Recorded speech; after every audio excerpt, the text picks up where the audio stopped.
U.S. says it's going to release a report actually telling about the amount of casualties, both civilians and militants. Crossing back over to Islamabad and JAVED Rana. JAVED, can you hear me? Yes, I can. Okay, great. JAVED, when we're looking at this situation, of course, in talking about the drones, we know that Pakistan is the biggest recipient of U.S. drone strikes in the country. Tell me overall, the people, what are they thinking? Do they think that it's going to make a difference that the U.S. is now going to release these figures? Is it going to make a difference in the amount of attacks that your countries face? Well, there's a lot of suspicions among people that the U.S. would ever release the full facts of what went wrong in Pakistan's tribal region. There's a lot of mystery. There have been a lot of allegations against Pakistan military and intelligence establishment that it has been coordinating with the Americans in conducting these drone attacks.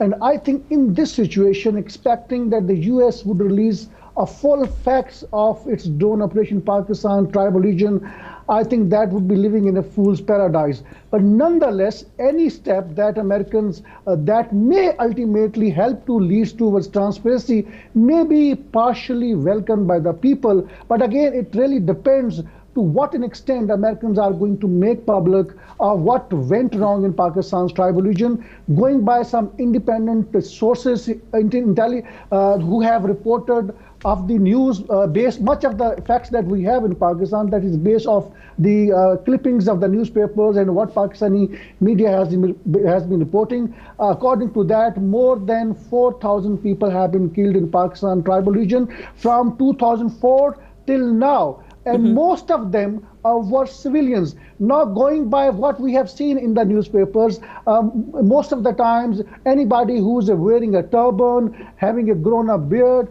that has been the source of suspicions for American drones that he might be a member of the Taliban. So in tribal area, it is the basically tradition to have a grown-up beard and turban. So they have not been able to make distinction that who's a common man in the tribal region and who's the Taliban. That led to killing of so many civilians. A large number of the houses, they were simply destroyed because of these drone operations. There has been many secrecy, and I really doubt that the Americans would release full facts about this case. This is primarily pressure from different countries, from the different rights groups. The Americans are trying to basically release that pressure that they're going to release probably some facts. I really doubt they would release full facts. Well, JAVED, let me look at the verification process in general, because, of course, the United States, as you perhaps heard me reading the story earlier, I mean, they're involved in drone attacks in many countries, many Muslim countries. And we know just a couple of days ago, actually, there were over 150 people killed in Somalia, and immediately Washington said that they were all terrorists, that they were all militants. So in Pakistan, who does the verification of if these individuals are so-called terrorists or not? Well, let me tell you what is the process. The process is that if we hear further news from the local televisions, they are reporting, quoting security officials, quoting intelligence officials that so many militants have been killed in the tribal region. They were involved in terrorism. What are their names? What is the precise charge sheet against them? Nobody knows. And after a few weeks, or maybe after a few months, we come to know that it was the innocent family. The entire family has been killed, and these people were innocent. They had no links with the militancy. That has been the standard pattern of killing innocent people in Pakistan's tribal region.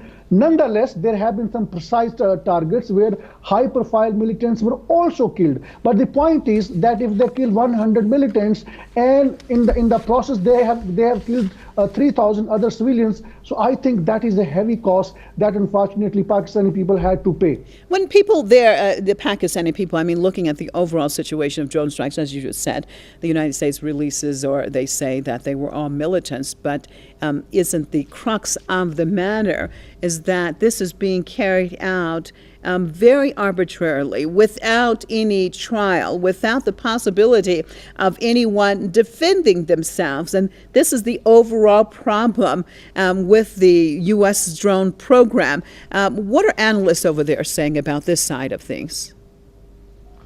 Well, that is very unfortunate. Even the reason Americans have been reluctant, the reason Pakistani government has been reluctant to accept that they have been coordinating with each other in killing the civilians is simple fact that once they accept it, that means they will have to compensate civilians. Now, if Americans are coming up with some facts and figures about the civilian casualties, that means they will have to compensate them. And when they compensate them, that means they have admitted their fault line. So it is a very legally tricky business. In Pakistan, analysts would tell you that there have been so many legal cases pending with the CIA station chief in Pakistan, and in which he has been blamed that he has masterminded the killing of civilians. So in one case, one of the CIA chief had to flee from Pakistan because of public protest. So I think it is a very tricky situation for Americans if they accept that they were behind killing civilians, and they will have to compensate them. And that compensation would certainly run into millions of dollars. All right. Thank you so much for that update out of Islamabad. Press TV's JAVED RANA.